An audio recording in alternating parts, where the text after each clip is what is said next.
Nier Chen is an artist from Chongqing, China, the largest metropolis of the world.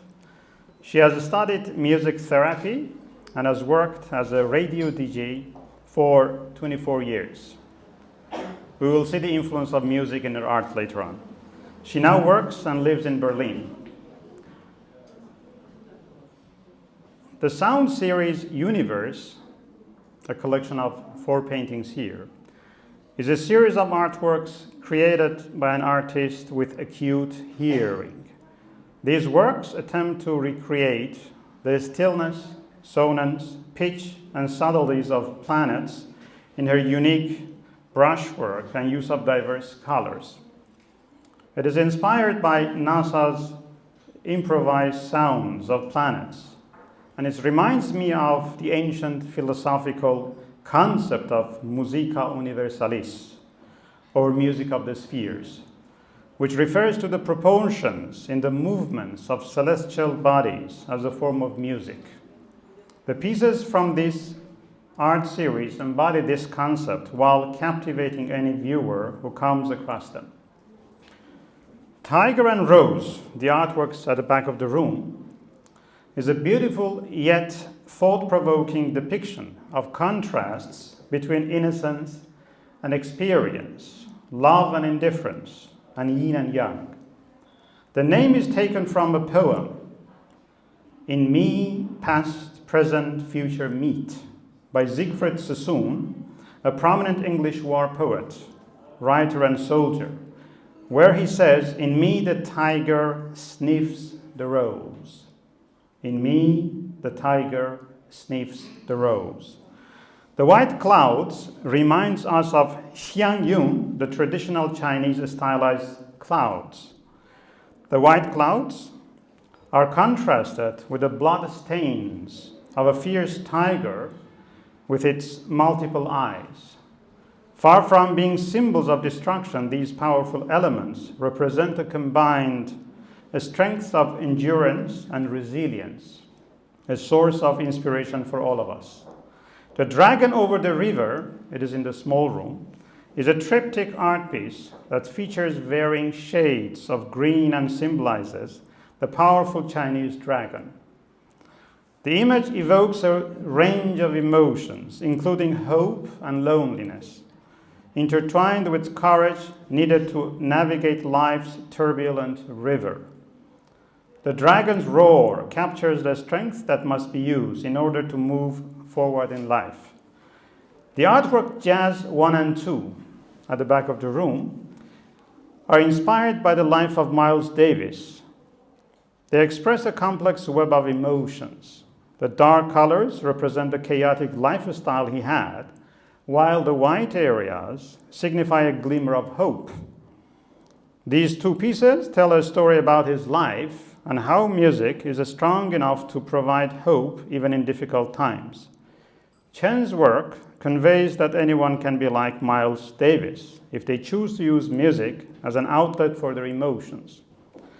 Viewing Dreams, another artwork, one is confronted with an array of forms and colors, shades of yellowish brown, blue, and red that intrude in each other, symbolizing the dreams that can intrude upon our lives in unexpected ways. Dusk of Gods reflects the balance of yin and yang. The author's experience in Tibet suggests that there are gods present. And at midnight, people have out-of-body experiences. Men in white appear in shadows of caves, and the choice between light and dark is amplified. The dusk is like the curves of the human waist, a dividing line between day and night, emphasizing the importance of balance. Nier Chen's paintings are often described as both beautiful and eerie. There is a sense of mystery and intrigue that surrounds her work. Her use of color and light creates an otherworldly atmosphere that is both alluring and unsettling.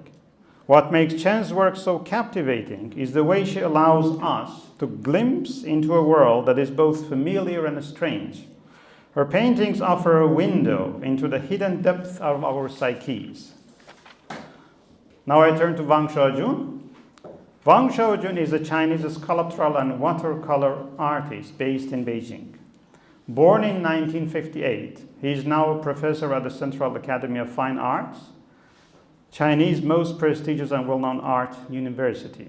He creates whimsical, dreamlike figures that capture the viewer's attention and imagination.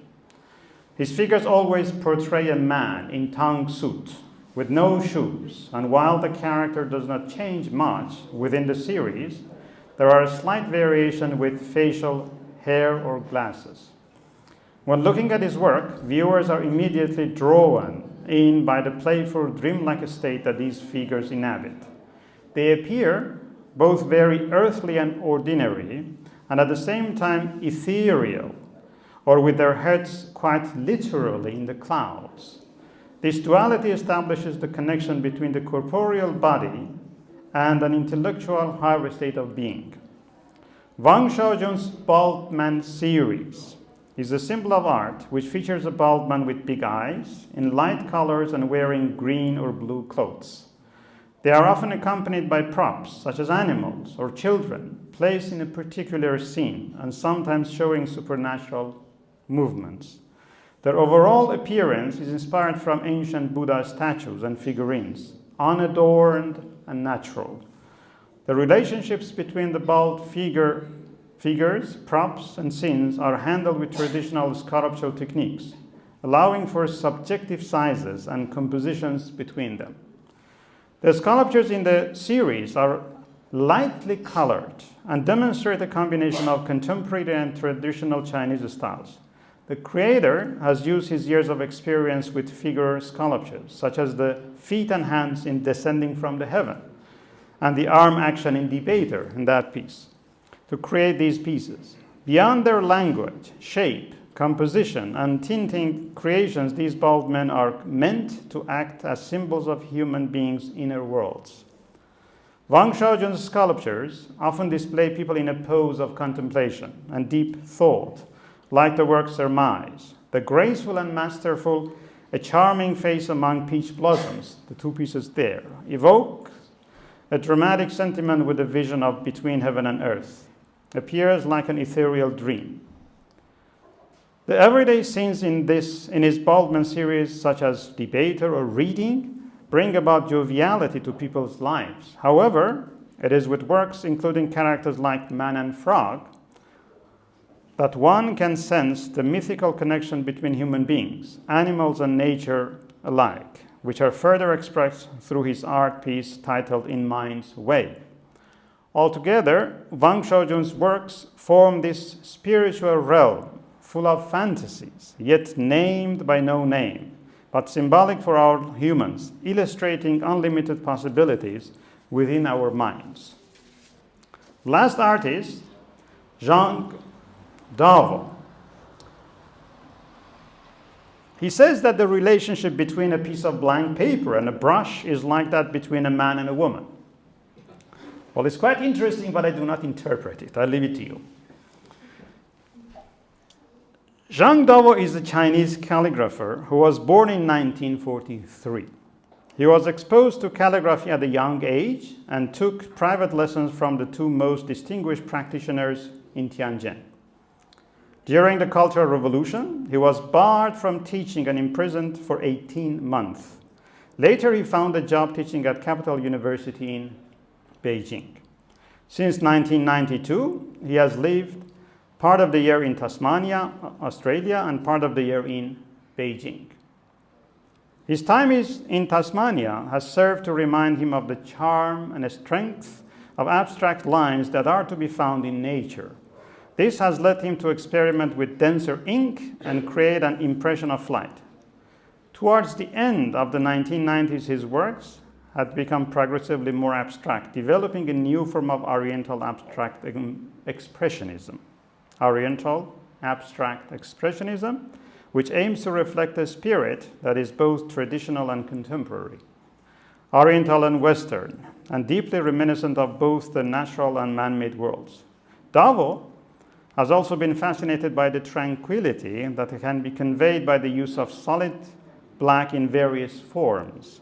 His vibrant brushstrokes evoke feelings of happiness and freedom, while its ancient art style calls to mind the sacred scrolls used in Manichaean art, which were historically found in monasteries. Zhang Dawo's artworks explore traditional Chinese calligraphy and use it to express contemporary ideas. He creates a sense of true freedom and life through his fast-moving brush strokes, utilizing Chinese ink on a special paper to create a fantasy world. His art captures the essence of nature in an inspired way, with elements such as movement and abstraction suggesting order amidst chaos. His work comments on the conception of strictness versus freedom, providing insight into the tension between convicts and their yearning for more liberty. If you walk through the halls here and see the movement of, let's say, his progress, you will understand how the case is. There are some artworks which are like, let's say, calligraphy, but as I asked Chen here, she says that there is no text in these artworks. So they are all, let's say, abstract pieces, but there are different degrees. These two and this one, for example, they are different from each other. And the two artworks at the back of the room with color, okay, they are colorful. They are highly abstract versions of his technique. In addition to many publications, articles in art magazines and specialist literature, Davo's artworks are an integral part in the British Museum in London. Thank you very much.